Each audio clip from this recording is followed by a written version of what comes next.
ದಾಸರಹಳ್ಳಿನಲ್ಲಿ ಅಂತಾರಾಷ್ಟ್ರೀಯ ಮಹಿಳಾ ದಿನಾಚರಣೆ. ದಾಸರಹಳ್ಳಿ ಅಂದರೆ ಎಲ್ಲರನ್ನೂ ಸತ್ಯ, ನಿಷ್ಠ, ನ್ಯಾಯಕ್ಕೆ ದಾಸರನ್ನು ಮಾಡ್ತಕ್ಕಂಥ ಒಂದು ಹಳ್ಳಿ ಅಂತ ನಾನು ಅಂದ್ಕೊಂಡಿದ್ದೀನಿ. ಯಾವುದಕ್ಕೆ ದಾಸರಾಗಬೇಕು? ನಾವು ಸತ್ಯಕ್ಕೆ ದಾಸರಾಗಬೇಕು, ನಿಷ್ಠೆಗೆ ದಾಸರಾಗಬೇಕು, ಪಕ್ಷಕ್ಕೆ ದಾಸರಾಗಬೇಕು.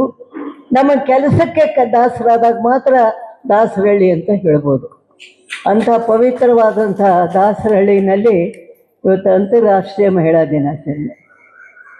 ಅಂತಾರಾಷ್ಟ್ರೀಯ ಮಹಿಳಾ ದಿನಾಚರಣೆ ಯಾಕೆ ಪ್ರಾರಂಭ ಮಾಡಿದರು, ಯಾರು ಪ್ರಾರಂಭ ಮಾಡಿದರು, ಎಲ್ಲಿ ಪ್ರಾರಂಭ ಆಯಿತು ಅನ್ನೋದನ್ನು ತಮ್ಮ ಗಮನಕ್ಕೆ ತರೋದಕ್ಕೆ ಇಷ್ಟಪಡ್ತಾ ಇದ್ದೀನಿ. 1975ರಲ್ಲಿ ಬೀಜಿಂಗ್ನಲ್ಲಿ ಈ ಕಾರ್ಯಕ್ರಮ ಆಯಿತು. ನಾನು ಬೀಜಿಂಗಿಗೆ ಹೋಗಿದ್ದೆ. ಅಲ್ಲಿ ನಡೆದಿರ್ತಕ್ಕಂಥ ಕಾರ್ಯಕ್ರಮದ ಪಟ್ಟಿ ಬಹಳ ದೊಡ್ಡದಿದೆ. ಆದರೆ ಅಲ್ಲಿ ಎಲ್ಲ ದೇಶದ ಹೆಣ್ಮಕ್ಕಳು ಸೇರಿಬಿಟ್ಟು ಭಾರತ ದೇಶದಲ್ಲಿ, ವಿಶೇಷವಾಗಿ ಕರ್ನಾಟಕದಲ್ಲಿ ಕೂಡ ಒಂದು ದಿವಸ ನಾವು ಅಂತಾರಾಷ್ಟ್ರೀಯ ಮಹಿಳಾ ದಿನಾಚರಣೆ ಮಾಡಬೇಕು ಅಂತ ಆಗಸ್ಟ್ 8ನೇ ತಾರೀಕು ಅಂತಾರಾಷ್ಟ್ರೀಯ ಮಹಿಳಾ ದಿನಾಚರಣೆ ಅಂತಂದರು. ಇದರ ಉದ್ದೇಶ ಏನು? ಇದರ ರೂವಾರಿ ಯಾರು? ಕ್ಲಾರಾ ಝೆಟ್ಲಿನ್. ಈ ಪುಸ್ತಕನ ಕೊಂಡ್ಕೊಂಡು ಬಂದು ಅಭ್ಯಾಸ ಮಾಡಿದೆ ನಾನು. ಯಾಕಂದರೆ ಸುಮ್ಮನೆ ಹೋಗಿ ಏನೇನೋ ಮಾತಾಡೋದು ಬೇಡ. ಯಾಕೆ ಮಾಡಿದ್ಲು ಇದನ್ನು ಅಂತಾರಾಷ್ಟ್ರೀಯ ಮಹಿಳಾ ದಿನಾಚರಣೆನ? ಯಾರಿಗೋಸ್ಕರ ಮಾಡಿದ್ಲು? ಯಾರಿಗೆ ಸಹಾಯ ಆಯಿತು ಅನ್ನೋದಕ್ಕೆ ಈ ಪುಸ್ತಕ ಕೊಂಡ್ಕೊಂಡು ಬಂದು ಅಭ್ಯಾಸ ಮಾಡಿ ನನ್ನ ಭಾಷಣ ರೆಡಿ ಮಾಡ್ಕೊಂಡೆ ನಾನು.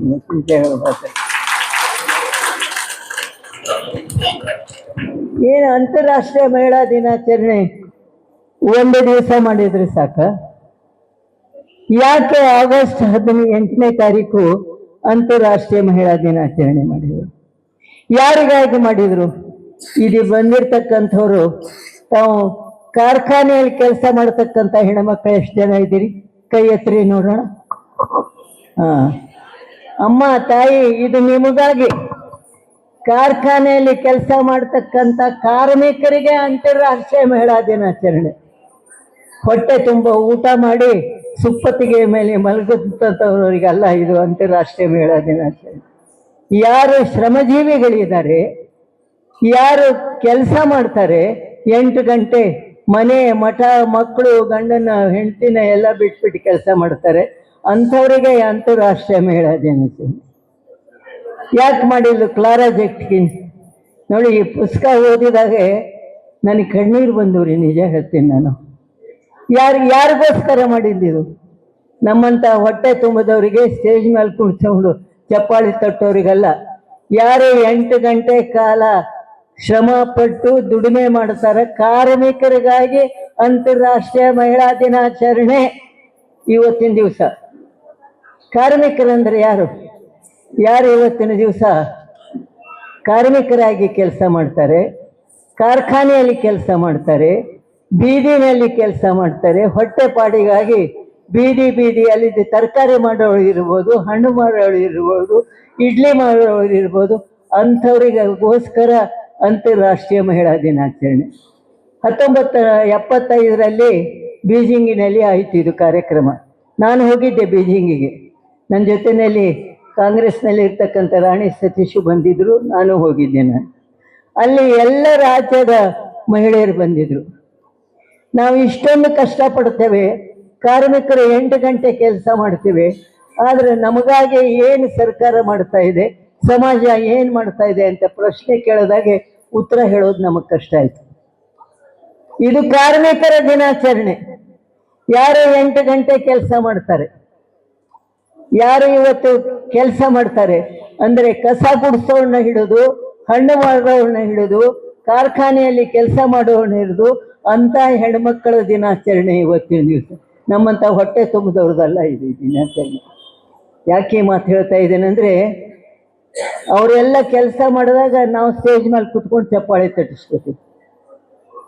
ನಮ್ಮನೆ ಕೆಲಸ ಮಾಡುತ್ತಂತ ಬೆಳಿಗ್ಗೆ ಬೇಗ ಬರ್ದಿದ್ರೆ ಇವತ್ತು ಮೀಟಿಂಗ್ ಹೋಗ್ಬೇಕು, ನೀನು ಬೇಗ ಬಂದು ಕೆಲಸ ಮುಗಿಸಂತೆ ಹೇಳಿ ಬಂದವ್ರು ನಾವಲ್ವಾ? ಕಾರ್ಮಿಕರಿಗಾಗಿ ಯಾರು ಇವತ್ತು ಕಷ್ಟಪಡ್ತಾ ಇದ್ದಾರೆ, ಯಾಕೆ ಕಷ್ಟಪಡ್ತಾ ಇದ್ದಾರೆ ಅನ್ನೋ ಕ್ಲಾರಾ ಜೆಟ್ಕಿನ್ ಅನ್ನೋಳು ರೂವಾರಿ. ಈ ಪುಸ್ತಕ ಕೊಂಡ್ಕೊಂಡು ಓದ್ಕೊಂಡು ಬಂದು ನಾನು ಭಾಷಣ ರೆಡಿ ಮಾಡಿದೆ. ಕ್ಲಾರಾ ಜೆಟ್ಕಿನ್ ಇವಳು ಜರ್ಮನಿಯಿಂದ ಬಂದಿರತಕ್ಕಂಥವ್ರು. ಈಗ ಕಾರ್ಮಿಕರ ದಿನಾಚರಣೆಯಲ್ಲಿ ಅಂತಾರಾಷ್ಟ್ರೀಯ ಮಹಿಳಾ ದಿನಾಚರಣೆ ಯಾಕೆ ಪ್ರಾರಂಭ ಆಯಿತು, ಯಾಕೋಸ್ಕರ ಪ್ರಾರಂಭ ಆಯಿತು ಅನ್ನೋದನ್ನು ಪುಸ್ತಕ ತೆಗೆದುಕೊಂಡು ಬಂದು ಓದಿ ನಾನು ಇವತ್ತಿನ ದಿವಸ ರೆಡಿ ಮಾಡ್ಕೊಂಡು ತಗೊಂಡು ಬಂದೆ.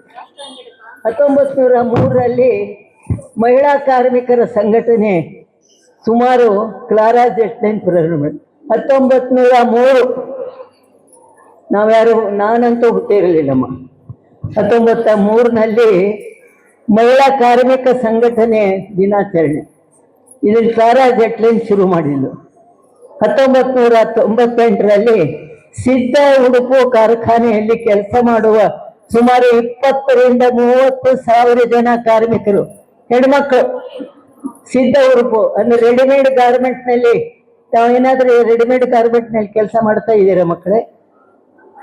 ಓ ಇದ್ದೀರಾ ನೋಡಿ. ನಮ್ಮಲ್ಲಿ ಎಷ್ಟು ಜನ ರೆಡಿಮೇಡ್ ಗಾರ್ಮೆಂಟ್ನಲ್ಲಿ ಕೆಲಸ ಮಾಡ್ತಾ ಇದ್ದೀರಿ? Very good, very good, very good. ಸಂಬಳ ಚೆನ್ನಾಗಿ ಬರುತ್ತಾನ ನಿಮಗೆ? ಸಂಬಳ ಕೊಡ್ತಾ ಇದ್ದಾರೆ, 8 ಗಂಟೆ ಮಾಡ್ತಾ ಇದ್ದೀರಾ? Very good. ನೋಡಿ ಖುಷಿ ಆಗುತ್ತೆ. ಅಂದರೆ ನಾನು ದುಡಿಬೇಕು. ಇವತ್ತು ನಾವು ಇವತ್ತಿನ ದಿವಸ ಎಂಪವರ್ಮೆಂಟ್ ಆಫ್ ವುಮೆನ್ ಅಂತ ಮಾತಾಡ್ತೇವೆ, ನಾವು ಭಾಷಣ ಮಾಡ್ತೇವೆ. ಎಂಪವರ್ಮೆಂಟ್ ಅಂದ್ರೆ ಮನಿ ಪವರು ಹೆಣ್ಮಕ್ಳ ಕೈಗೆ ಬರದೇ ಇದ್ರೆ ಎಂಪವರ್ಮೆಂಟ್ ಅಲ್ಲ. ಯಾವುದಕ್ಕೆ ಹೇಳ್ಬೇಕು ಎಂಪವರ್ಮೆಂಟ್? ಭಾಷಣ ಮಾಡ್ತೇವೆ ದೊಡ್ಡ ದೊಡ್ಡದಾಗಿ. ಎಂಪವರ್ಮೆಂಟ್ ಅಂದ್ರೆ ಮನಿ ಪವರ್ ಅಂದ್ರೆ ಹಣದ ಸ್ವಾವಲಂಬನೆ ಮಹಿಳೆ ಕೈಗೆ ಬಂದ್ರೆ ಮಾತ್ರ ಎಂಪವರ್ಮೆಂಟ್.